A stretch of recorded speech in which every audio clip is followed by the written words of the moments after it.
And thus, a new era begins. Hello my boys, it's me, finally getting back into what I do best. Every character ranked. Finishing out the golden trio of LEGO games, at least that's what I call it, of LEGO Star Wars The Complete Saga, LEGO Indiana Jones The Original Adventures, and LEGO Batman the video game. LEGO Batman has had an interesting run of games. This game, the OG, is strictly Batman, while LEGO Batman 2 was mostly Batman with a little dip into the Justice League, and then there was LEGO Batman 3, which was, well, let's be honest, it should have just been called LEGO Justice League. And now there's LEGO DC Supervillains that came out back in October, but this is the game that started it all the LEGO DC games. This game also did something that really intrigues me and makes me wish they did it more. In addition to the 15 levels you play as Batman and Robin, you play 15 more levels as the villains and their perspective on the story. Now, I'll be honest, I had no idea who would rank up high and low for the series. With my LEGO Star Wars and LEGO Indiana Jones series, I had generally a good idea of who would be on the top. I mean, Ghost Jedi for Star Wars, Bazooka Troopers for Indiana Jones, but for Batman, I was clueless. There were so many different abilities in this game to account for the wide range of villains and hero suits.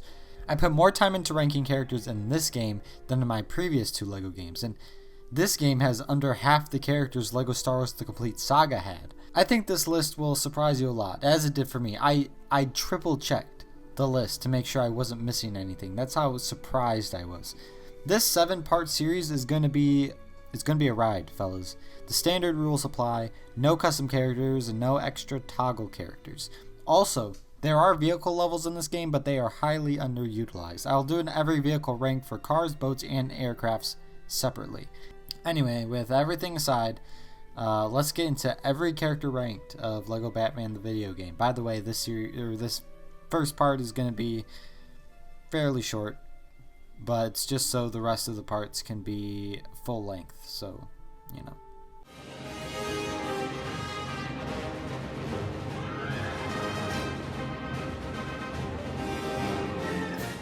Let's first start off with a throwaway enemy you see in one level, the Sailor. Now bear in mind, the first few parts of the series will mostly be the characters no one would ever play. Luckily, this part only has 2 characters being featured, with this guy being one of them. Of course, we start the series with the characters with no abilities whatsoever. And you know what? I expect that from the Sailor. He is only seen in the Rockin' the Docks level, which is the first level in the Penguin villain campaign. One kind of cool thing about the Sailor is that the knockback of his punches are like Batman and Robin's, and where they just go flying. And knockback doesn't really affect gameplay at all, but it's cool to look at. Makes you seem like you're actually doing something. The common problem with the villain campaigns is that there are rarely any deviation from just the police as the enemies you fight. So having to fight a sailor is kind of cool, I must say. But that doesn't rise him from being the bottom of the list. Sorry, my guy.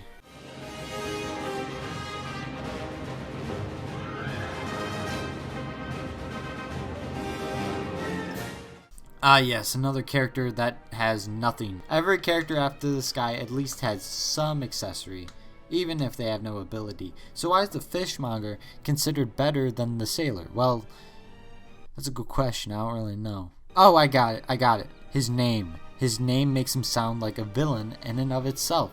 Watch out, citizen. There goes the Fishmonger. Huh? No? Well, there was an attempt. There isn't knockback to his punches or anything. And honestly, I honestly thought he deserved to be higher than the Sailor because he just sounds like a swell guy. He was the citizen in peril for the There She Goes Again level, I believe. That's the first level in the Penguin Hero campaign. And I think that's why he's in the roster in the first place. Citizens in Peril are a whole other can of worms that will be opened when I get to a certain character later on in the series. Oh, foreshadowing.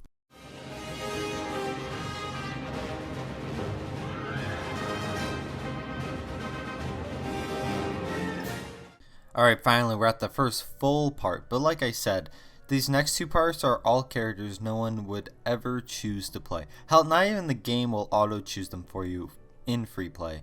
That's how useless they are. The first up is the Zoo Sweeper. He, like the Sailor, are one of the few enemies you fight other than police in the villain campaigns, but as the name implies, you'll see them in the Arctic World level in the Penguin villain campaign, because it's in a zoo. These guys are just being good men and stopping the villains, even with a broom, if need be. But of course, you kill them in one hit. It's also neat that in the hero campaign, in the Penguin's lair level, you can find these guys cowering in fear. It's a nice touch, I guess. The zoo sweepers are above the sailor in Fishmonger because they at least have their broom as an accessory. Sure, they have no abilities, but at least they got something in their hand.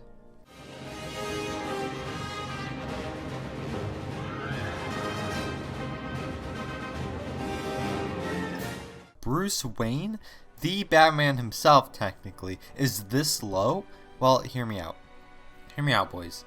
This guy is nowhere to be seen in the campaign at all. No cutscenes, and of course not in the levels themselves. Bruce Wayne in this game has a briefcase which he uses to hit enemies. No other ability of any kind. I think it would have been cool if they at least gave Bruce Wayne the battering ability, which is an ability we'll get to in due time. But at least with the battering, it'll give us an assurance that Bruce Wayne is still the Batman even without the cowl. But my point still stands. Bruce Wayne is this low because he has no ability and his only accessory is a briefcase, not even a weapon.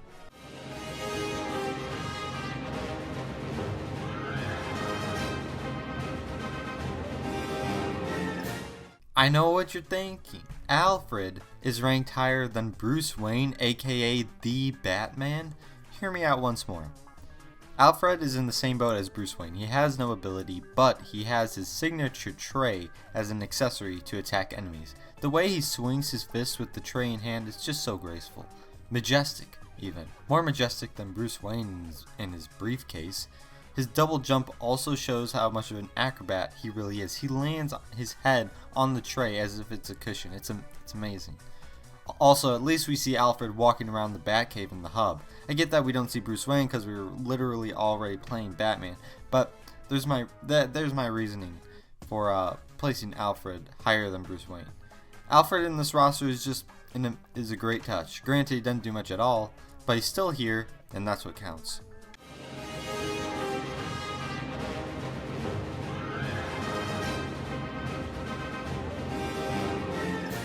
Here we are, the first character with something of use, and for those who are wondering what something of use is in this game, it's gun. That's right. The amount of characters with no ability but a gun is aplenty. Let's start with the Penguin Minion. For the Penguin Minion, let's just imagine the Gonk Droid with a gun. Boom, you got yourself a Penguin Minion. This guy walks so goddamn slow. Not as slow as Gonk Droid, but still pretty slow nonetheless. Like walking speed. But really though, guns in this game are great, but honestly, they still aren't too great. I mean, guns in LEGO Batman are really glitchy. Sometimes the bullets won't hit the enemy if they're at a higher elevation from you because the ledge blocks it. Penguin Minions have the most standard gun in the game, the pistol. There are other types, but most characters just have like a handgun, whether it be a pistol or something else. It's usually a handgun. Also, these Penguin Minions show up in random places in the Penguin Hero campaign, and they're so laughable to shoot when they show up alongside the other Penguin henchmen because they just look so dumb.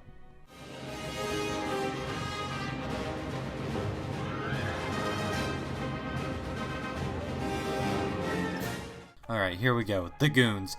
These mother frickin' goons. You thought I was stretching in previous series with my segments before like useless characters? Well, if you had those complaints in the past, you might want to tune out for these next 2 parts or so. I straight up hate all of the villain subordinates in the game. They're all the same but with a different color shirt.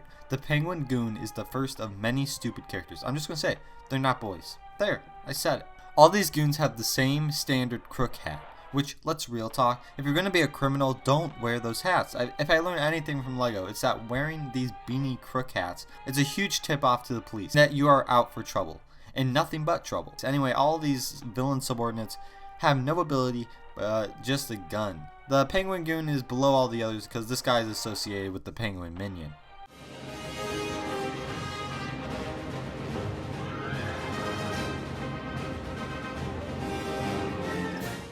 Alright guys, now get this. The Penguin Goon was sick of going on fish runs for the Penguin, so instead he took off his blue shirt and put on a purple shirt.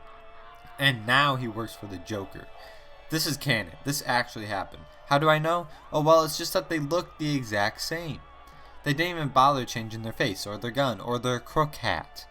I cannot stress enough, if you're gonna rob a bank, put on anything other than the crook hat. Anyway, the Joker has the most amount of henchmen, and this guy is the most boring one because the developers just went into MS Paint and used the paint bucket tool to change the shirt color. This is so unbelievably hard to do, you do not understand. I don't know how I'm gonna get through 2 whole parts of this with no actual characters that are actually interesting. Let's just move on.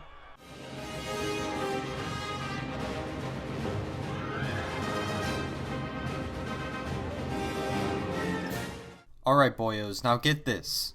The Joker Goon was sick of getting pranked by the Joker, so he took off his purple shirt and put on a green shirt. And now, he works for the Riddler. This is actually canon, this really happened. With each and every one of the hundreds of goons you fight in this game. I have a feeling that this one woman got pregnant with not twins, not triplets, not quadruplets, but instead hundreds of babies born at the same time, whatever you call that. Quintuplets, maybe? I don't know. Don't ask me how it's possible. Don't even ask me how LEGO figures can give birth, but that's what happened. This poor woman raised these hundreds of goons, but when push came to shove, every single goon turned to a life of crime for the Penguin, then Joker, then Riddler. It's tragic, really. I want to meet the Goon Mother. I want to see how she's doing after all this.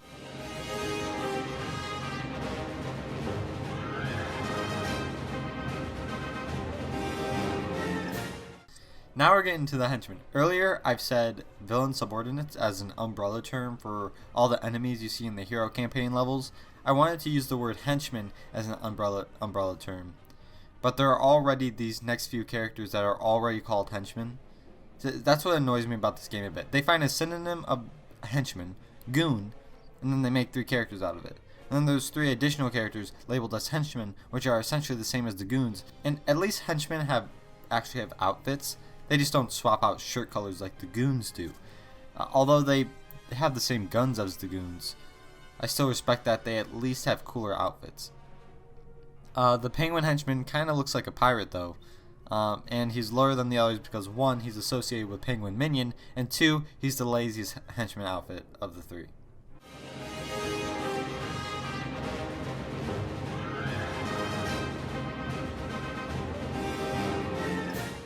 Yeah, you probably were alarmed by the amount of character design that was put in the henchmen of all characters. Again, as per usual, these henchmen have no abilities whatsoever and only have a gun to defend themselves. I don't know how many times I'm going to say that. You guys keep forgetting. Gotta get on that, fellas. But really, though, I'm surprised they actually tried with this guy. Considering the goons and the other henchmen we've seen so far, this is commendable. I like the beret and that surprisingly angry look on his face. There's better design on this guy than some of the actual villains later on in the list, but we'll get to that later on. You fight a vast amount of these guys in the Joker hero campaign. These guys are actually very similar to another goon later on the list. Yes, that's right, we aren't done with the goons, in a way, but that's for another part.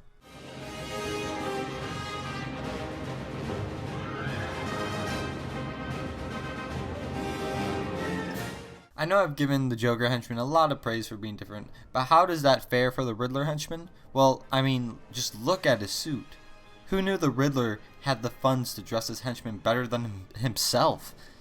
Like, really, they give the Riddler his grotesque spandex outfit from the days of old, but his henchmen look as fresh as ever. Maybe that's why all the goons switched to the Riddler simultaneously. They're all hoping to be promoted so they can wear a green fedora and green suit instead of a crook hat. It all makes sense now, and I'm going to declare this. This is canon. I'm making this canon because it's the only way to explain why you fight the same guy over and over. Also, before I get crap in the comments, the order of events in this game is the Penguin campaign, then Joker campaign, and then Riddler campaign. They just make you play Riddler campaign first. It's like how Temple of Doom takes place before Raiders of the Lost Ark, despite being the second movie in the series, you know. You get it.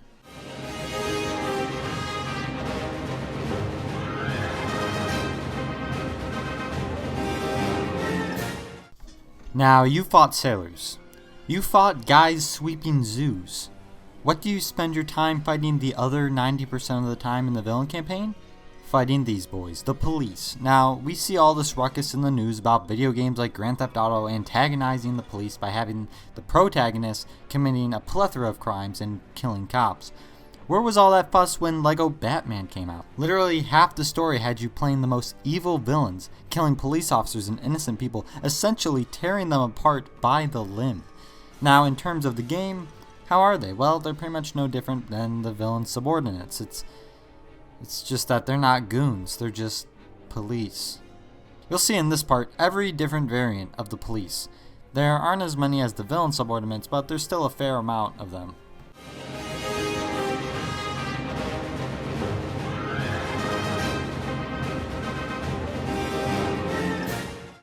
Yes, this is a villain subordinate, only ever seen in the Mr. Freeze level titled Icy Reception. Now these subordinates, in my opinion, are placed under the goons and henchmen in terms of power in the criminal organization, because Riddler is the main villain in his campaign. The villains that accompany him to achieve this goal that he has in the campaign, those being Clayface, Mr. Freeze, Poison Ivy, and Two-Face, are essentially Riddler's left-hand men and women, which basically means subordinates, right? While these other villains are above the Riddler's henchmen, the specific henchmen of these sub-villains should be lower on the power level than the Riddler's henchmen, since the Riddler's henchmen, they're the henchmen of the main villain, while Freeze Girl is the henchman of the villain that's already under the Riddler. Hopefully, this is really confusing, so hopefully you followed all of that. Anyway, the Freeze Girl ranks higher because I like her outfit and she's so specific.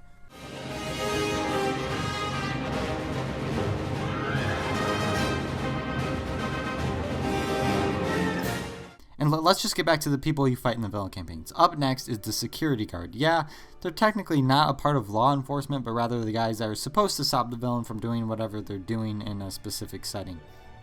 But something tells me they're a bit more advanced, a bit better trained. I mean, the stereotypical security guard I see when I picture one is a fat guy eating donuts. So props to TT Games for breaking that stereotype and instead making these guys having almost impossible abilities. But then again, this is a LEGO game taking place in the DC universe, so what do I know? I mean, it's never daytime in Gotham anyway. So, I mean, these security guards must be on duty all the time. They gotta be well equipped.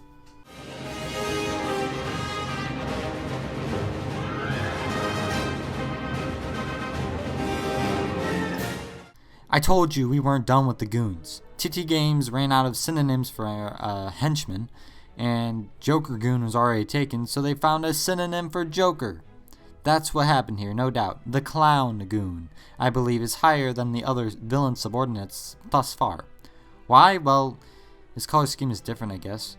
There isn't anything different from the others ability and accessory wise. The thing that I'm still trying to figure out is how the Goon lore fits into all of this. As stated in the last part, all 100 of the Goon brothers moved from the Penguin to the Joker to the Riddler. I believe a few of the Goon brothers, instead of moving over to the Riddler, stayed with the Joker and dressed themselves up in clown gear to avoid being pranked by the Joker. Maybe the Joker wouldn't prank them because they look like him? Yeah, that's sufficient enough. I think that'll be canon.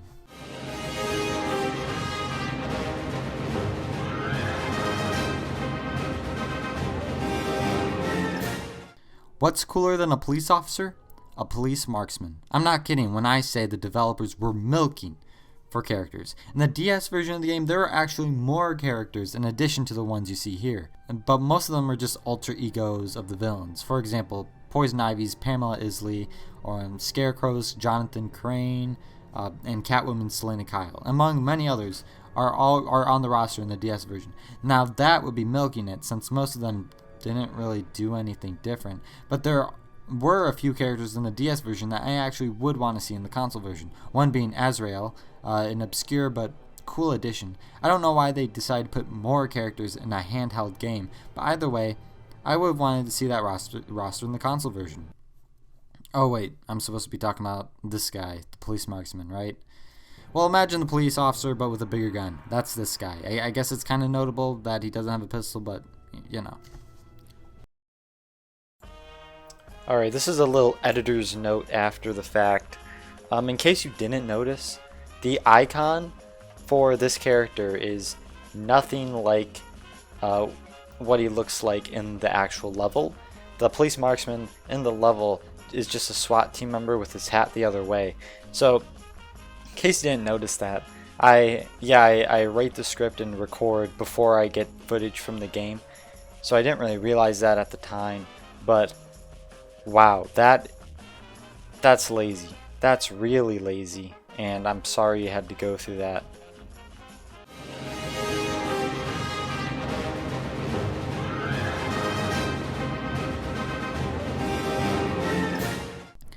The villain infestation in Gotham got so bad that they straight up called the military. I mean, why is Gotham not completely run down at this point?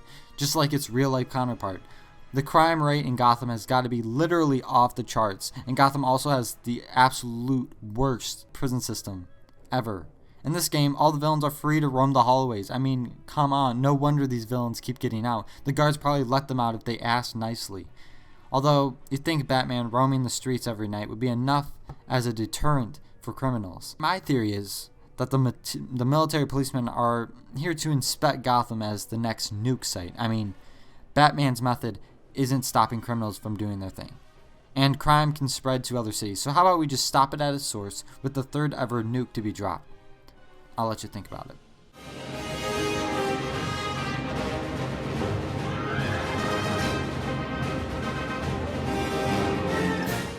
This is probably one of the strangest names for a throwaway character. Like, yeah, I get that they are probably called in a lot to help take down these villains, since the regular police just get mowed down by them. But the SWAT also gets mowed down in this game, so does it make a difference? I mean, just wait for Batman, damn. Wait, where was I? Oh yeah.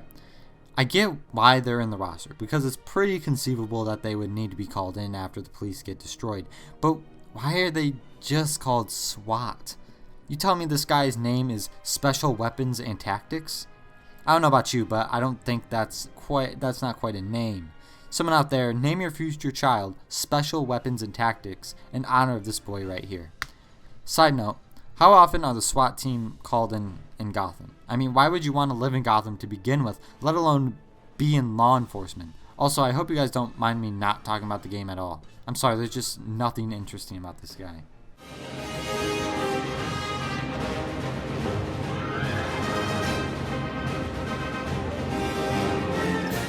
Remember with the Freeze Girl when I said the developers of this game over at TT Games probably got too lazy to make goons for every villain, yet they still did it for the first few before that point? Well, here's exhibit number 2. Poison Ivy is the third villain you face in the game, if you're not counting Two-Face's van, in which case Poison Ivy would be the fourth. But I will say that these Poison Ivy goons do get points for being different. Different as in a different species, maybe? Unless these are also one of the 100 goon siblings, except Poison Ivy just covered them in moss and made them put on red eye contacts.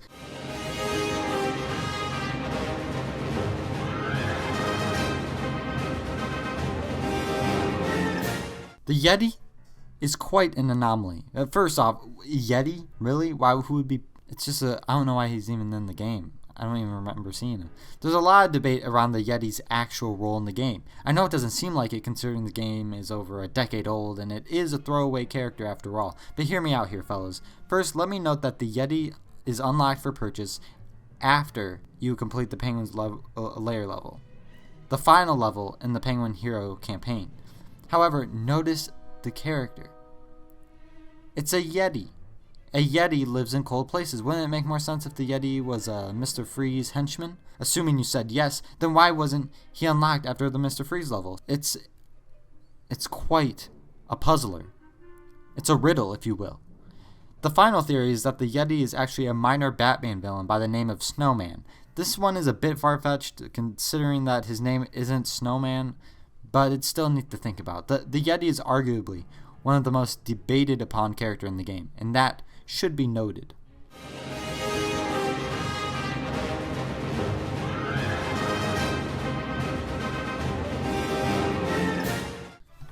To end this part on a high note, this is the last character with no special ability at all. That's right. Thank you. It took us 3 parts, well, 2 and a 5th of a part, but we're here, ending it with the commish. He's played a pretty cool part in the game, surprisingly. He was even a boss fight in the Joker villain campaign, and he was also kidnapped as a result of that boss fight, and that's where it was left off in the Joker hero campaign, for Batman to rescue him. Now, as I've implied, of course he has no abilities at all, besides his handy pistol. He didn't change his appearance at all in LEGO Batman 2. In LEGO Batman 3, he's included in the Dark Knight DLC, resembling the Gary Oldman's Commissioner, which is the best version there is. You can't convince me otherwise. But in DC Supervillains, he took an aging pill or something. Because, wow, look at that. Maybe because Barbara Gordon is also in the game as Batgirl. Anyway, finally, let's get into some more interesting characters.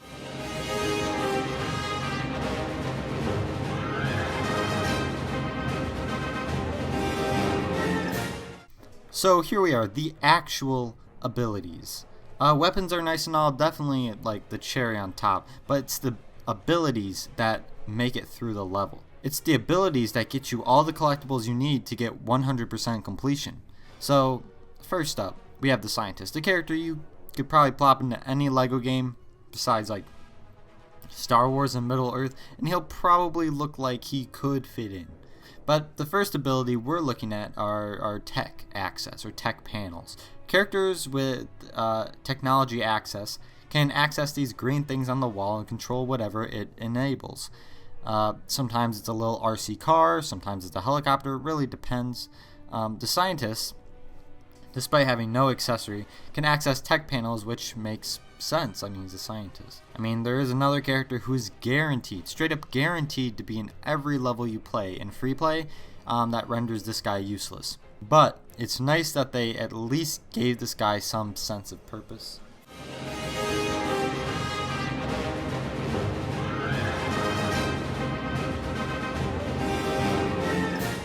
Ah yes, the sidekick to Batman himself. There are two more abilities that will be introduced in this segment.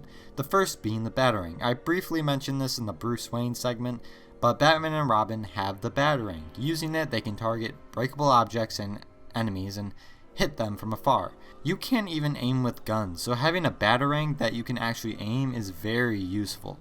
Sometimes you need to use the Batarang to progress in the level. It's not very often, but it happens.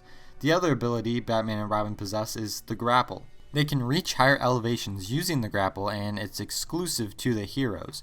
This is the most basic version of Robin. His 4 specialized suits used throughout the game will be counted as separate characters. But despite the grappling and Batarang, it's just barely enough to get him into the 30s. Nevertheless, here on forward is when the series actually gets interesting, and the placements may be controversial. Strap in, boys.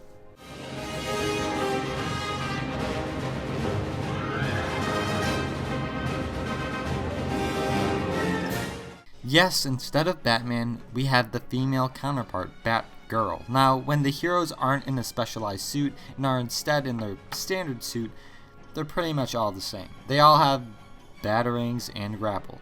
Of the 4 heroes in their standard suits, I placed Robin as the last because he's the least cool looking and the least experienced. Batgirl is second to last because, well, I mean, the other 2 guys ahead are cooler. This is the Barbara Gordon Batgirl, which is what I'd expect since this is the most well-known version. Also, in case the hair isn't enough proof that it isn't Cassandra Cain. The DS version has Barbara Gordon just straight up as a playable character, so, like, separate from Batgirl. So, there you go. Batgirl's never got the shine in any LEGO DC game. I mean, she was a boss in LEGO DC Supervillains, but that's as much as it goes. Kind of strange that Batgirl got the most shine in the LEGO DC game that doesn't have Batman in the title.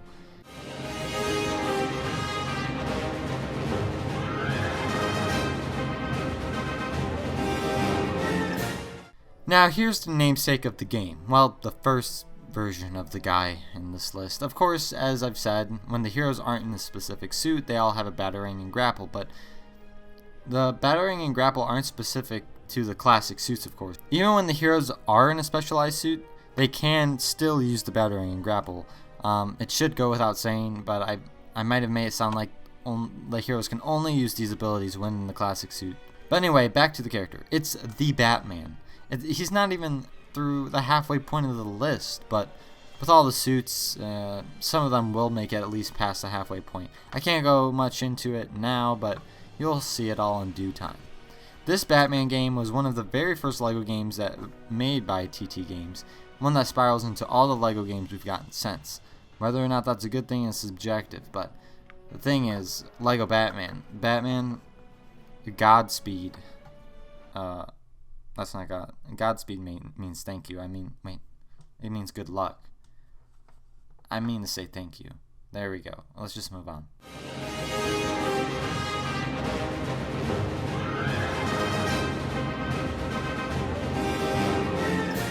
As a kid, I always thought Nightwing was the pleasant surprise of the game. Sure, the same could be said about Batgirl in this regard, but this version of Batgirl was never in a physical LEGO set. This Nightwing was in a LEGO set, a physical LEGO set, and it was exclusive to the Arkham Asylum set that came out around that time.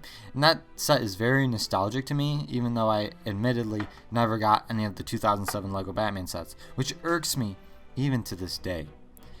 Anyway, this Nightwing has the same suits as Robin, which makes sense because in the case you don't know Batman lore, Nightwing is the first Robin, Dick Grayson. We shouldn't laugh. But Nightwing in this game generally likes to flex his acrobatic skills, which is also a nice reference to his circus acrobatic origins, which may or may not be intentional. But Nightwing like flips around and his like moves are like super acrobatic-y, you know? Usually I'm not too picky on whether I should play Robin or Nightwing, but if you held a gun to my head and made me choose to play either Robin or Nightwing, I choose Nightwing in a heartbeat. Also, does this mean that the Robin in this game is Jason Todd, the one who died and became the Red Hood? That's a nice twist to the game. That's also kind of a dark twist at that. It's not as twisty as the Goon Boys, but I still think it's worth noting.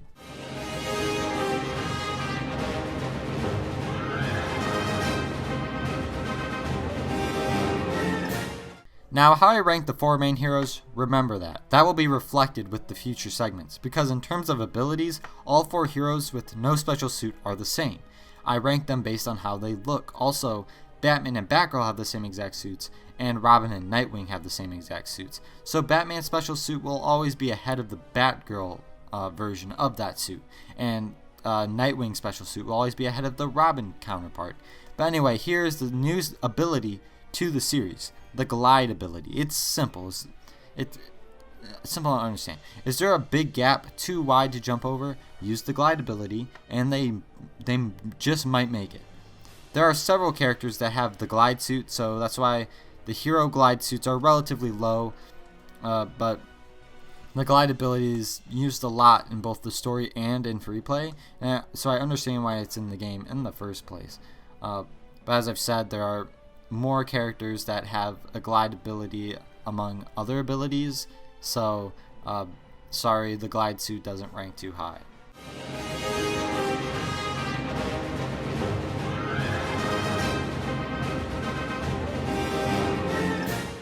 I basically spoiled it in this placement in the last segment, but it's just, it's something to note. I straight up told you that if you see a Batgirl suit, a Batman suit is going to follow up. It's just something to note. But yes, the Batman glide suit is obviously the same as the Batgirl glide suit, but this is the version you play in the story. I don't know why, but I explicitly remember an icy reception is the first level in the game. You play this specific suit, which is also the second level in the game. You know when you think of something and then a snapshot enters your head?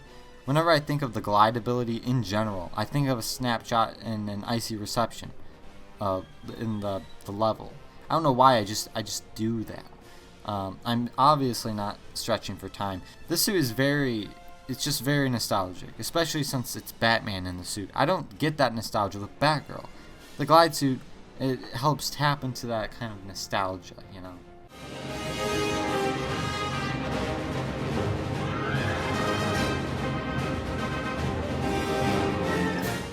Alright, now we're getting to the real nitty-gritty of the series. Now that the goons are over with, and the henchmen, and the whoever the frick, we're finally at the villains, the people that matter.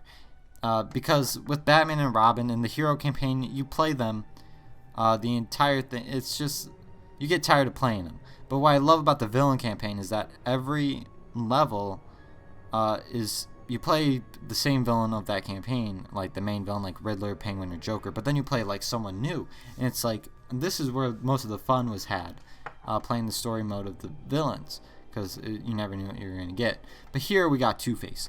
So let's just start with the fact that he has a double pistol. I love that, honestly. In the end, the double pistol doesn't take out enemies any faster or anything, but it looks cooler. Anyway, Two-Face has an ability never before seen in the series, and that is the toxic ability. No, he doesn't complain about how much he hates the new Star Wars movies, and no, he instead has the ability to traverse across these toxic gunk throughout the game. They are practically everywhere. I'm not even sure if there's a level without it. Gotham should really do something about that. It's making it really unsafe to just walk about, you know. So yeah, having the toxic ability is very useful because of just the sheer amount of it there is in the game. I like in the Riddler campaign, an enterprising theft level. There's literally a pool of toxic gunk, and Two-Face just swims in it no problem. It's amazing.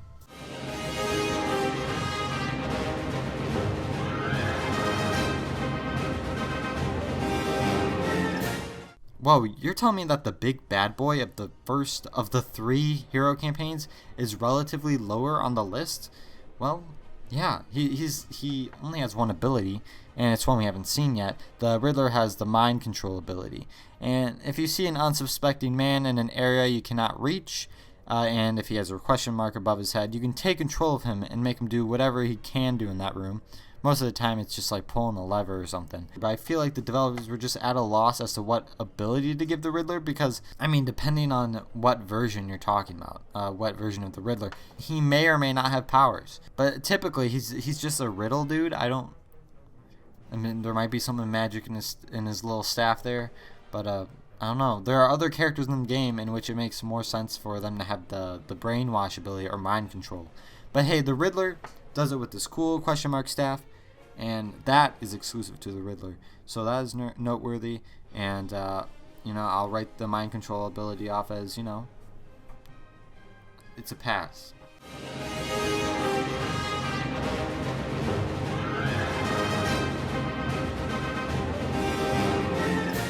So here's the next character with the mind control ability. While with the Scarecrow, I get the mind control even less.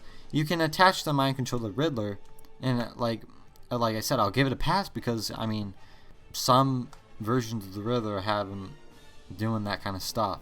But you give it to Scarecrow, and yeah, I'll accept it, but it makes less sense. But however, I understand that Scarecrow is an important Batman villain, and you gotta give him something. But I mean, the Scarecrow's whole thing is that he terrorizes people by showing them their worst fear. So, I mean, that doesn't really have much to do with mind control, does it? I don't know, maybe I'm nitpicking. Also, something I forgot to mention from the Riddler segment is that besides the unsuspecting mind control victim behind a wall, there's also like a window or with a question mark on it, and a character with the mind control can use the window to trick the guy who's behind the window into opening the door or wherever the case may be. The guy, like, he looks at you, and then the villain does like a little gesture, and then the guy suddenly becomes like a robot and then nods. This is a major stretch, but you could argue that Scarecrow is using his fear gas to scare the guy into doing what he wants. I mean, that's all in my head to kind of justify it.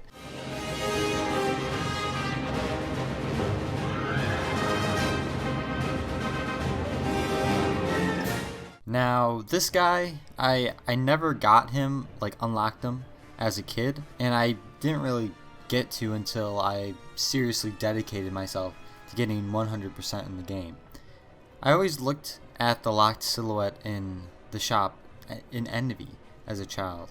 I thought it would be another variant of the Joker because of the hair, but nope, it's this slightly lesser known Batman villain. I mean, anyone well versed in Batman mythos knows who Ra's al Ghul is, but if you're to name 10 Batman villains off the top of your head, you probably won't make the first 5 or maybe even the 10. Anyway, you had to grind to get this guy. To unlock him, you have to get all 300 mini kits all across the 30 levels. On top of that, you have to drop 500,000 studs to buy him from the shop. However, at that point you probably have some stud multiplying extras, so the price point isn't really that big of a deal. But as far as the character goes, he has 2 staffs and a unique fight animation. Also, he is unique in the sense that he runs across tight ropes faster than any other character. I don't know, I don't find this very big of a deal, but hey, I guess it's unique to the character. I grinded for hours to get all the mini kits, and all I get is cool fighting animations and a faster tightrope walk. I was honestly expecting a bit more.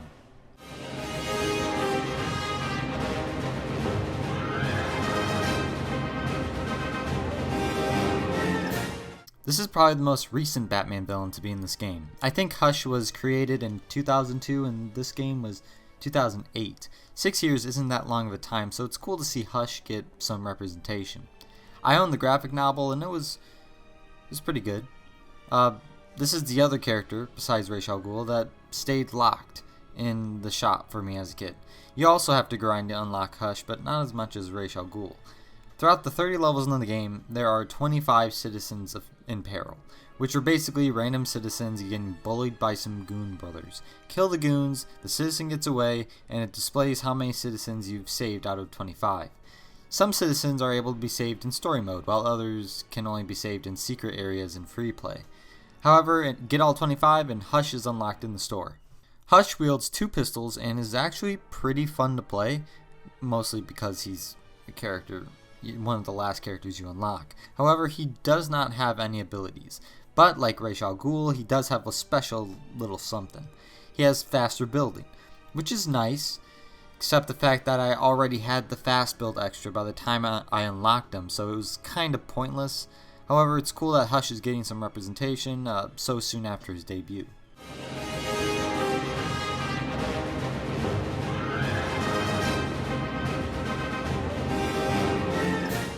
Ah yes, here we go, another hero suit. Here we have the dive suit. Outside of this specific suit, there's only one other character with this ability. This new ability, that's right. The dive ability is pretty plain and simple.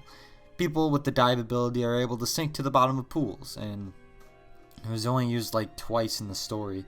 Hell, its first appearance was in the second campaign, like 8 levels into the game, something like that. You'll mostly find yourself using it in free play to get some collectibles. Sometimes the physics of it all is kind of iffy, if I'm being honest. You sink down just fine, but sometimes the mashing of the jump button to get back up to the surface is a bit difficult. Don't get me wrong, I'm not complaining. I know LEGO games aren't hard. I'm just saying that gravity likes to double its effect on you when you're underwater in this game. But as I've said, the dive ability is pretty exclusive to the hero suit and one other character, so that's pretty cool.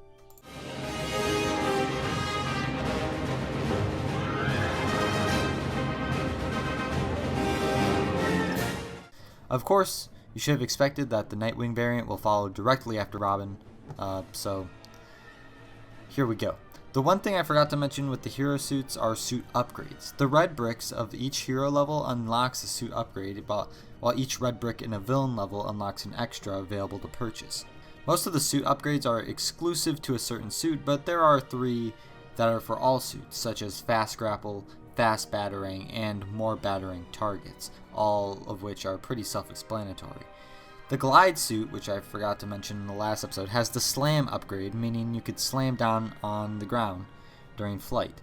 The dive suit has its own upgrade, called the freeze batarang. I don't know why it's a freeze batarang. Like the dive suit, you're not even dealing with ice, you're dealing with water. But you hit them, and it freezes the enemy for that, and that's pretty much all there is to it. Anyway, suit upgrades are pretty cool, and you'll see ones that will make more sense as we progress through the list. This one doesn't make sense, but I think they're just running out of ideas for suit upgrades for this specific suit.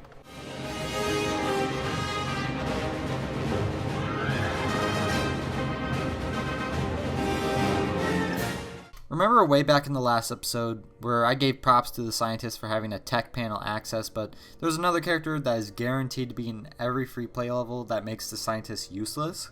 Well, here he is. Well, one of 2. Nevertheless, the scientist can go bye-bye because here's Robin. This is a suit introduced in the first level in the game called, you can bank on Batman, where you drive a RC car and hit some buttons. As stated in the last part, those with tech panel access can access these green panels and to control random stuff. This Robin suit basically replaces the cape with this cool little mechanical backpack of sorts with an antenna.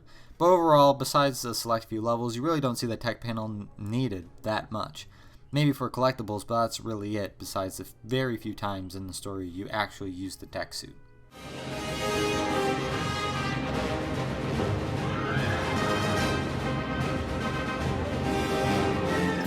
Here Nightwing is in the tech suit, and I'll be honest, he looks kind of dorky. I mean, Robin looks a bit natural in it, but probably because he's already dorky as it is. Sorry, not sorry. But Nightwing didn't have a piece of clothing that the backpack replaces like Robin's cape. It just slapped onto his back, which is fine. Anyway, there's a specific suit upgrade for the tech suit. This is probably the most bizarre suit upgrade of them all, and I actually discovered it accidentally. I'm the type of guy who just randomly buys whatever I can to get 100% completion. I don't really observe what I'm buying. I just buy and move on. So I didn't really see this coming. One day I was collectible hunting and I needed the tech suit. While in the tech suit, I accidentally pressed a button and suddenly there was another Robin. I was literally taken aback. This is the decoy suit upgrade.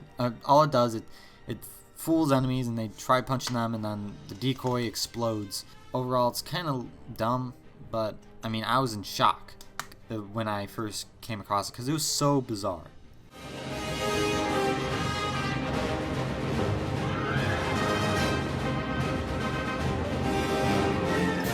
Here we be, with another special suit for the Bat Heroes. This is the Demolition suit, which just happens to be the first special Bat suit you play in the story. It's exactly what you think it is, in case you're watching this and haven't played this gem of a game.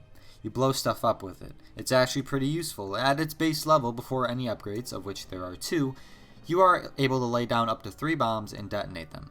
Oh wait, I totally forgot. This is a new ability we haven't encountered in the game. Sorry, this is just a staple of LEGO games at this point, so I just assumed you all knew. Silver LEGO objects are a staple in LEGO games, even at this point, since it has been present in all 3, or 5 depending on how you count, Traveler Tales LEGO games up to this one. In case you don't know, silver LEGO objects can only be destroyed by some sort of explosive, whether it be bounty hunter bombs in Star Wars, bazookas in Indiana Jones, or a penguin in this game. Silver object or not, blowing stuff up with the demolition suit is a power move in its purest form.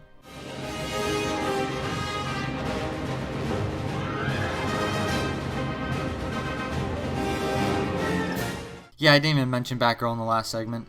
You guys know the drill by now. I basically have to stretch one suit from 1 into 2 segments. So some are easier to do, like this one, but others aren't, like the dive suit, or yeah. This suit actually has 2 upgrades as opposed to most having only 1. One is the More Detonators upgrade, which is pretty self-explanatory. It just increases the max amount of bombs you can place from 3 to 6. It's pretty useful if you're a pyromaniac and you want to achieve euphoria, but honestly you really don't need more than 3 bombs to get stuff done. The other suit upgrade with the demolition suit is armor plating. This one is useful. If you have no extras enabled, you basically have to step away from the bomb before detonating it or else you'll die, which is pretty inconvenient. Now with armor plating, you don't have to waste time stepping away just to blow it up. You can just stay there. Also, your dumb AI pal will die from being too close, so that's always a delight to see.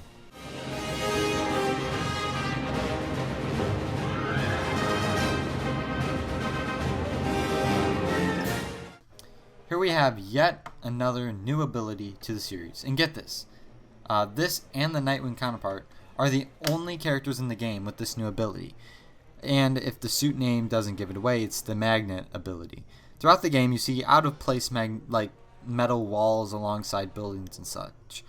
With the magnet ability, you can walk on them and reach new areas. The suit itself has magnetic plates on Robin's feet and a cool little backpack, I guess. You may ask, if the magnetic ability is exclusive to this version of Robin and Nightwing, shouldn't they be higher on the list? Well, perhaps they could have been higher, but the magnetic ability isn't present in many levels. A few here and there for story mode, and a few more for collectibles and free play. Also, walking speed on the magnetic wall is very slow and time consuming, especially in an icy reception level where you have to climb up that snake looking vent.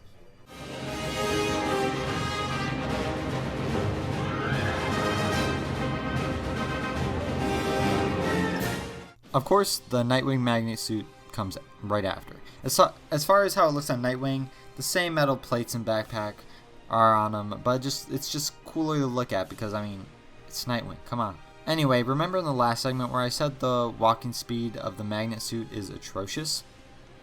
Well, as it happens, the suit upgrade for the magnet suit fixes that very problem. The fast walk suit upgrade increases, well, the walk speed. It makes things so much more convenient, but as I've said, despite the magnet ability being exclusive to Robin and Nightwing, they aren't higher up because the magnet ability just isn't that common. Also, most characters above these guys have more than just one single ability. They might have two or more.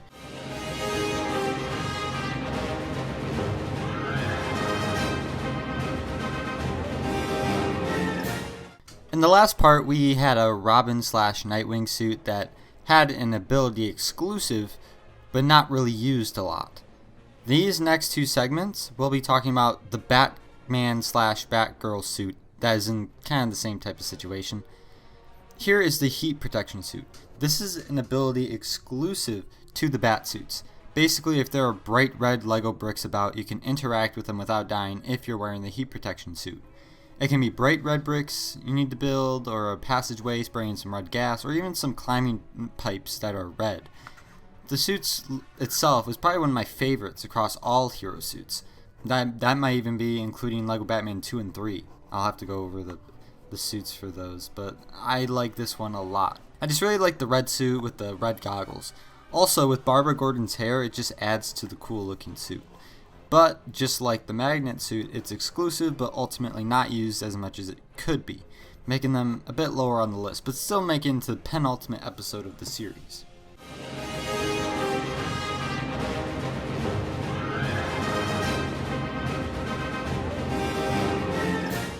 Batman, while not having the red hair to go with the red suit, still looks hella cool. Now, of course, there is a suit upgrade to be gotten to make the heat protection suit more desirable. This time around, it's the flaming batarang. This one makes sense, unlike the freezing batarang of the dive suit. Like, yeah, ice is solid water, but it's still not the same state of matter. It's dumb. But the flaming batarang makes sense because it's an accessory only the heat protection suit can handle because of the flaming temperatures, if you will. But ultimately, most enemies you take out through hand-to-hand combat anyway, and very few get to perish at the hand of the flaming batarang. But at the end of the day, the heat protection suit is very cool to look at for both Batman and Batgirl. But the suit itself isn't needed as much, so I don't get to appreciate its greatness.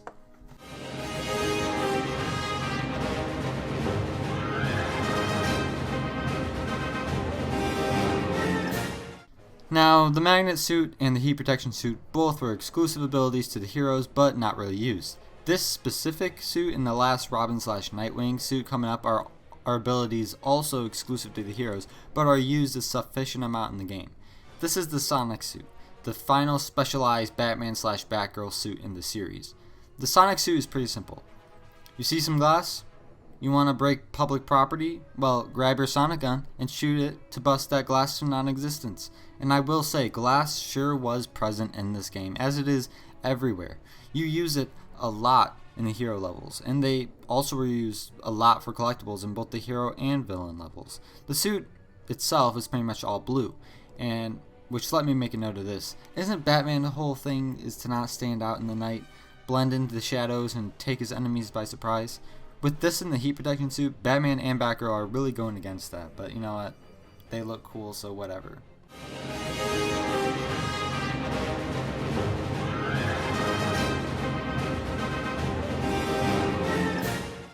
Of course, let's get to the suit upgrades of the Sonic suit. That's right, I said upgrades, plural. There are three which contribute to why this is considered the most useful Batman suit of all. Reminder, the amount of suit upgrades that affect all suits as opposed to just one is also 3. So that means that there are 6 suit upgrades in total that affect this specific suit. The first is called Sonic Pain. No, not the feeling you had after watching the Sonic the Hedgehog movie trailer. Meow? It just means that your sonic gun hurts enemies now. Still, you use hand-to-hand combat, so it's not that useful, but hey, whatever. The second upgrade is area effect. This is my favorite of the three. Instead of just shooting the sonic gun in one direction, it's instead shot into the air and swirls around, affecting a larger range. The third is bats. It's just called bats. The bats just surround the sonic waves. I don't think it does anything. It just looks cool, I guess. Gosh, this feels so sentimental. Batman is the namesake of this entire game, and this is the last time we're going to be seeing him in this series. So Batman, thank you for the memories made in this game.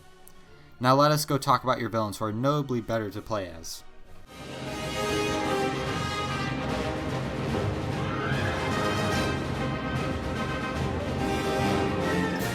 Okay, here's the final hero suit that will be introduced in the series. And as I've said, this ability is exclusive to this specific suit, and it is used a lot. It is the Attract suit. The whole details of the suit, very easy to understand. Throughout levels, you'll see these little red, yellow, and green tanks with a 25 on it. With the Attract suit, you can collect these random red, yellow, and green debris that are laying around or revealed after destroying objects. When you suck up the piece, the number on Robin's back increases by 1. Once Robin gets 25 pieces, he can dispense it into the tank so it can build something special. In story mode, it's probably some stupid vehicle or something. But in an area only available in free play, it's more likely than not a mini kit. It's hard to find a level where you don't have to use the Attract suit, whether it be for the story or for free play. But not only does it help you get 10 out of 10 mini kits, but it also helps you get more studs for True Hero. I don't really talk about this because the characters aren't really involved in this, but in case you don't know, True Hero is rewarded after getting enough studs, just like True Jedi and True Adventurer in LEGO Star Wars and LEGO Indiana Jones, respectively. There are a total of 50 pieces of junk or more. They're just sprawled around any given area with a tank. The first 25 may go to a vehicle or mini kit, but after you can enter in 25 more for a crap ton of studs. This is perfect for getting that True Hero status and using the studs for buying up the shop.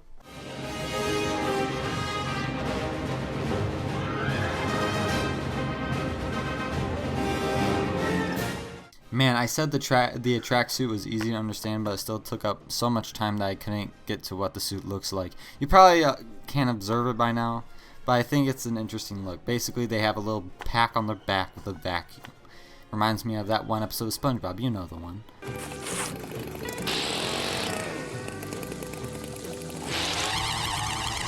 Anyway, there are 2 suit upgrades for the suit. The first is faster pieces. It basically just sucks up pieces faster than they used to. Honestly, not that big of a deal. I mean, the pieces are going to get there either way. Who cares about the speed at which they do? The second suit upgrade is a lot more useful. It's called the Piece Detector.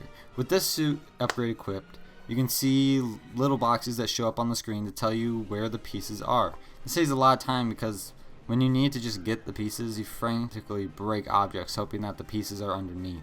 This suit just straight up tells you where they are. It's a lot more useful when you're trying to get the second 25 pieces, because by the last 5 pieces or so, they may be a bit difficult to find. But anyway, this is the last of the heroes we'll see in this whole series. It's a little sad, to be honest, but you know. Villains are better, what can I say?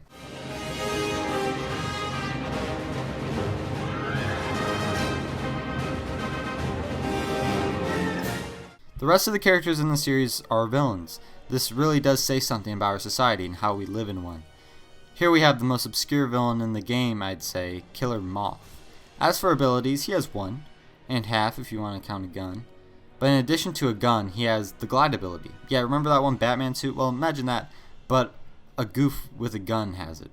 In hindsight, maybe it would have been made more sense to have Killer Moth behind Batman and Batgirl's glide suit, but come on, it's Killer Moth. His boss fight was all about turning on lights to entice him. He's pretty unique, and it's cool that he made it into the game. The developers made him one of the villains Batman had to take down, over the likes of GHUL, who had to be unlocked in the after the game. That's just so goofy, like Killer Moth.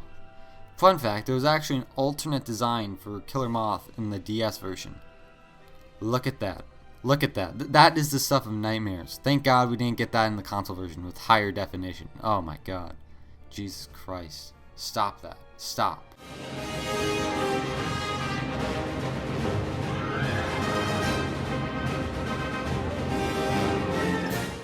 The next villain to grace this series is the Man-Bat. Let's take a compound word that made Batman and just switch it. As it turns out, Batman and Man-Bat will elicit two totally different results. Man-Bat has two abilities to note. The first is the glide ability, the obvious one. I mean, he has giant ass wings, and it goes without saying. The second ability he has is something we haven't covered yet. Man-Bat has super strength. This is the first LEGO game to have super strength, and this game set a precedent. Most LEGO games with super strength since this game have these orange handles, which are seen in this game. They debuted in this game. A character with the super strength ability can interact with these orange handles, pulling them forward, backward, or what have you, to make areas accessible. Or in some cases, you can pull on the orange handle once, and the character will just throw it off screen. Man-Bat puzzles me, because there's an ability I believe he should have, but doesn't in this game. The Sonic ability. I mean, he's half bat, and they're all about echolocation and stuff. Man-Bat even has the Sonic ability in LEGO Batman 2. So what's the big idea, TT Games? Come on.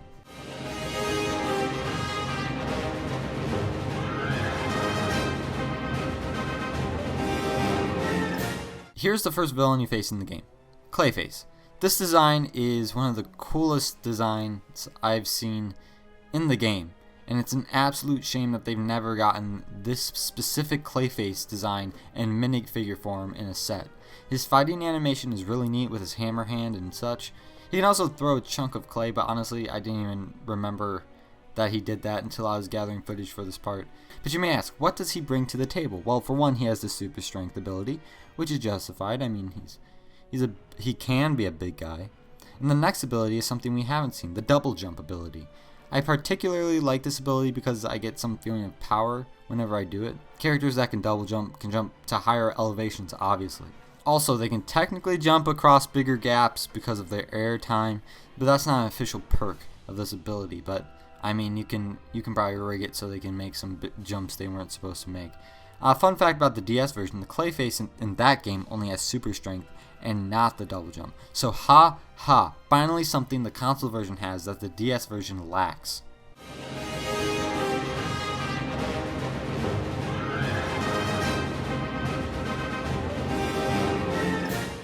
I've always liked Bane as a villain. No, not the Bane from Batman and Robin. No, not the Tom Hardy version either. I guess Batman Nightfall is where Bane shined the most. I think the only place where he shined at all. Anyway, in this game, Bane has two abilities. The first is super strength, which is something you should expect if you know your Batman methods. Like, come on, what if they had Bane and they didn't give him super strength? I would honestly burn my computer. What? Why did I write that into the script? The second is toxic immunity, which also makes sense. But as I've said, it's hard to find a level without toxic gunk somewhere. So any character with toxic immunity will always have a leg up. But not even toxic immunity was enough to get Bane into the top 10. Sorry, Bane, you're going to stay at number 11.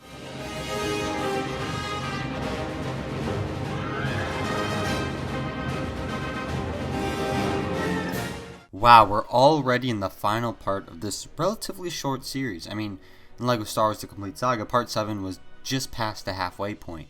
Anyway, let's start the finale with another weird villain that I'm surprised made it into the game for legal reasons. Is Alice in Wonderland public domain? It must be, since Disney did not roast Warner Brothers for putting this guy in the game.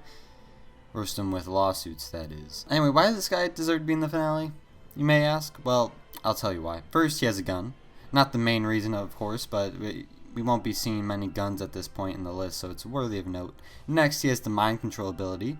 You know, the one that the Riddler and Scarecrow also share. And finally, he has double jump. This double jump is probably the most unique of all double jumps, because on the second jump he has a little propeller that comes out from his hat to boost him up. It's pretty cool. So basically, Mad Hatter is the Riddler with a double jump. And a gun. So there that is. Also, he looks like Peter Pettigrew, and that's all there is to say about that.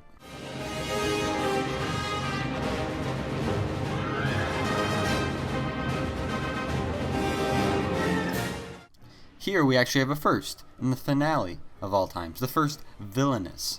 Villainesses have a unique ability only to them, which is this little panel right here with the hearts on it. Basically, the guy behind the panel is waiting there to be seduced. I mean, why else would he be sitting behind a door with hearts on it? This is like the Lego universe, Lego Batman universe's version of Tinder. So the villainous panel access, basically, the villainess seduces the guy, and then the guy just lets him go through. The villainous panel is basically like the mind control panel, just with girls. That's all it is. But in addition to the villainous panel, Catwoman has the double jump, which makes a lot of sense considering the giant leaps she makes in her boss fight at the beginning of the Penguin Hero campaign. Catwoman also wields a whip, which is cool for Catwoman to have, but in this series the most important factor is how many abilities someone has, and how often those abilities are used. In this game, when in free play, scrolling through characters is so much more tedious because you have to scroll through every individual hero suit. It's really lame. So the less you have to scroll through characters, the better.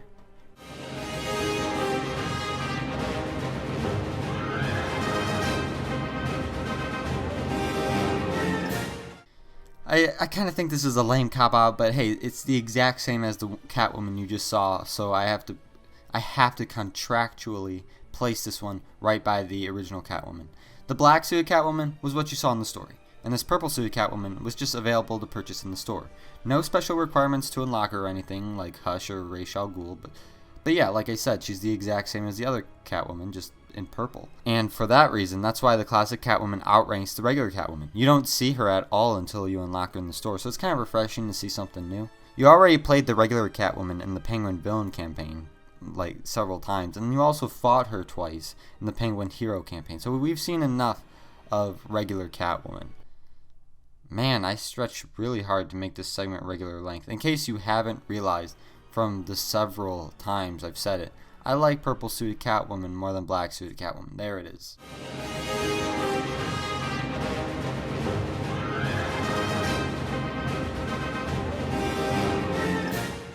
Next up we have Mr. J's right-hand clown, Harley Quinn. As far as abilities go, Harley Quinn is basically Catwoman with a gun.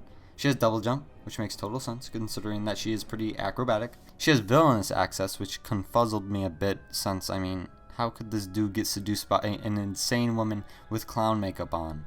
Like, this isn't like Margot Robbie Harley Quinn we're talking about. This is classic Harley Quinn. It doesn't add up. I'm sorry. But aside from double jump and villainous access, she just has a pistol. And it's quite the inventory for a character in this game. A gun. You know? You don't see many of those. You don't see many of guns in this game. But that's really it for Harley Quinn in this game. I mean, obviously she kept pretty close to the Joker in the Joker campaign. I remember in the final level, in the Joker Hero campaign, you had to stop Harley Quinn's flipping around precariously on the rooftop by squirting her with giant water guns, and then proceeding to beat her up with the Joker at the top of the tower. It's pretty goofy when you say it like it is, but I guess it's fitting considering the villains? I don't know.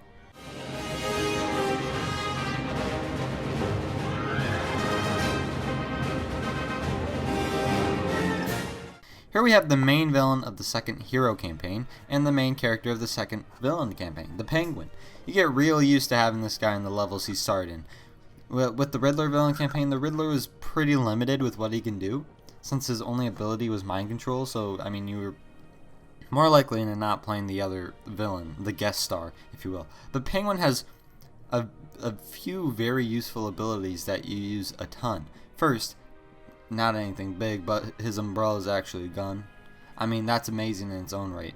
But aside from that, his first ability he has is the glide ability. Using his umbrella, he can traverse across big gaps, much like Man-Bat or Batman, and Batgirl's glide suit, and Killer Moth, and I think that's it.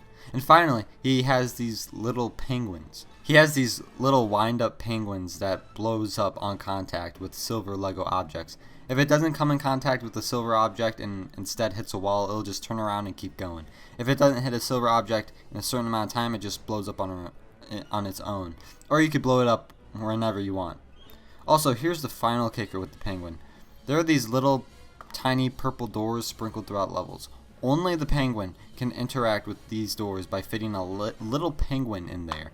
These purple doors are essential to complete story levels in the Penguin Villain campaign or getting collectibles, so it makes the Penguin very useful and advantageous to play.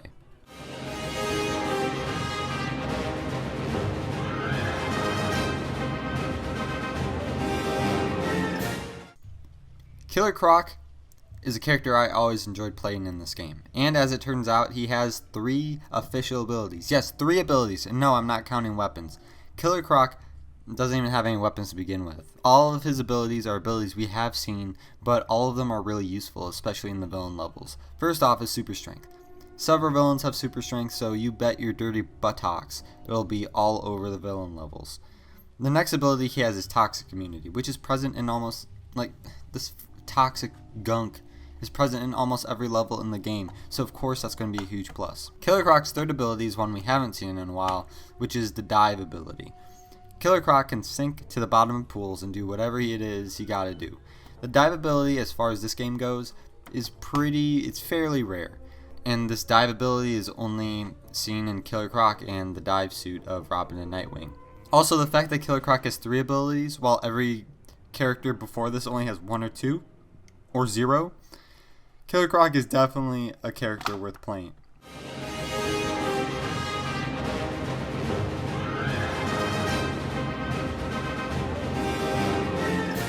Here we have Batman's greatest foe, and also the nuttiest. You know him, you love him, well, some more than others. It's the Joker. The number of Joker's abilities aren't more than Killer Croc's, but Killer Croc's abilities are all shared by other characters. Joker has a specific ability that no one else has, and considering Joker is Batman's arch nemesis, Joker has a natural leg up. Anyway, let's start with the fact that Joker has 2 guns. Not more effective in combat, but it looks cool. Second, he has Toxic Immunity, which, since he was plunged into a vat of ace chemical acid, he friggin' better have Toxic Immunity if he survived that. Also, side note, why doesn't Ace Chemical take care of their deadly acid better? Like, they have these giant vats just out in the open for anyone to fall into. What was I talking about? Oh, yes. Yes, I remember. It's the final ability exclusive to the Joker. It's called the...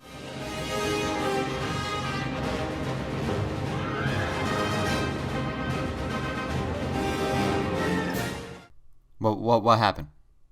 God damn it, did the segment change? I didn't even get to talk about Joker's last exclusive ability. Good thing Joker has another variant that you can get post-game in the shop. Tropical Joker. But anyone who knows Batman knows that this is the Joker from The Killing Joke, one of the most notable yet controversial Batman stories of all time. That's the one where Joker handicaps Barbara Gordon and tortured the commissioner by unclothing him. And yeah, I didn't like The Killing Joke. I'm sorry, that just wasn't Batman, especially the ending. I'm sure I'm in the minority here with that, but God, I did not like that. It was overly edgy, and I hate it when things are edgy just for the sake of it, and not when it's like deserving. Like whatever. Enough with the suspense. The final Joker ability is the Joy Buzzer Generator. Riddled heavily throughout the game are these green generators, and only Joker can deal with them. I know since there are 2 variants of Joker, the ability is technically not exclusive to one single character, but I said it's exclusive to Joker. I didn't say just one Joker, did I? Anyway, I'm not kidding when I say there are a lot of these generators. Obviously, there are a lot in the Joker villain campaign because you're playing Joker, but they are used for a lot for mini kits, and I'll give that much credit. And also, obviously, this tropical version of the Joker outranks the original because you only get to play this guy after you finish the story.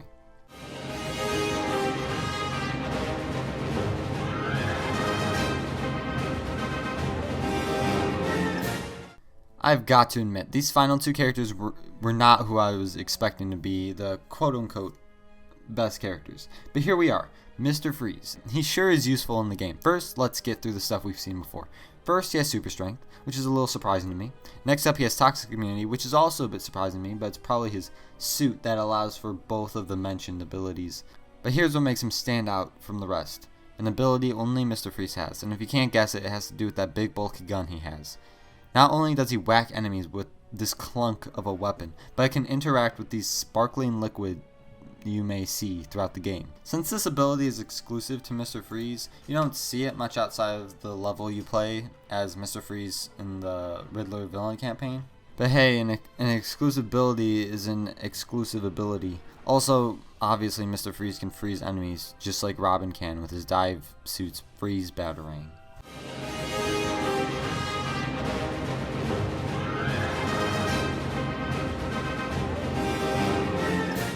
I'm surprised too. I never expected Poison Ivy to be considered the best character in the game, but when I did the math, like the rocket science, 3 times over, and I gotta say it, Poison Ivy has the most abilities, one of which is exclusive to her. First off, for a character that's supposed to be good looking, like that's one of her defining features, that she's hot, or I guess. They really did give her the ugliest hairpiece of all time, didn't they? Anyway, let's get to her abilities. First, she has the double jump, which each villainess has. So there that is. Speaking of villainesses, she has villainous access. I believe Poison Ivy was the reason for the villainous access ability because one, Poison Ivy's whole shtick is that she seduces men with her powers. Catwoman can probably seduce men with her words, but you'd have to be one heck of a creep to get seduced by a clown woman. I'm sorry. I'm not buying that. They just gave Harley Quinn villainous access because the other villainesses had it. Also, out of the 3 villainesses, Poison Ivy is the first you get to play, so the ability was pretty much made for her. Although in the level you play as Poison Ivy, Green Fingers, she doesn't use it. And I'm not done with the abilities, by the way. Next, she has Toxic Immunity, which pretty much goes without saying. And as for combat, she mostly slaps people around, but occasionally kisses a guy to death. Her final ability is exclusive to her, which is being able to grow plants. When there are hearts around a pot of plants, Poison Ivy can make it grow to like at an alarming rate, so you can jump on it or something to progress in the level. So, for all the things pointing in Poison Ivy's favor, this makes her the best character in the game. I can guarantee she'll always be included in your free play team, no matter what. So that includes this short series. LEGO Batman, the video game, every character ranked. But I'm not done with this game. First, expect the supercut, of course. Second, I'm going to be working on an every vehicle ranked for the land vehicles, the water vehicles, and the air vehicles, respectively. So that's going to be 3 additional videos. And after that, I have 2 Switch games I want to do an every blank rank on, and another project beyond that. So yes, I have a lot on my plate in the coming however long it takes me to do this. But I will tell you this, one of the Switch games is an official Nintendo IP.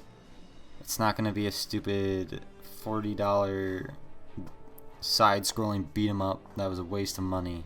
And the other is a LEGO game. And I don't think many of you are going to be expecting that. But hey, that's all that's on my plate. And that'll do for this series. Adios, boys.